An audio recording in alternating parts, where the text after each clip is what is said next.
If you have a gas furnace and you hear the burners turn on, but after a few seconds they turn off, and it keeps cycling on and off like this, and it doesn't get your house warm, the most common problem is a dirty flame sensor, and I'll show you how to clean it.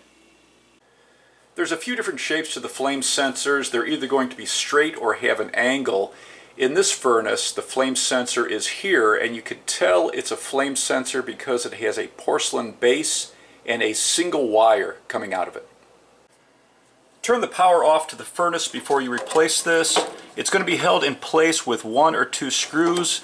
This one has 1 screw that holds it in place. Once you remove the screws, you can just pull it out. We want to remove any buildup on the outside of the flame sensor, so hold it by the porcelain base. You don't want to get the oils from your fingers onto the rod.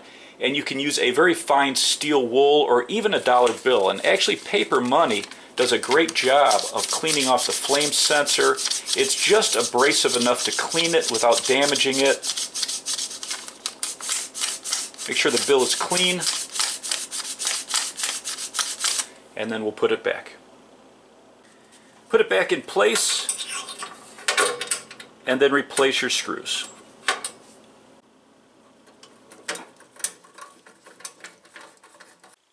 Now turn the furnace on and make sure the flames stay lit.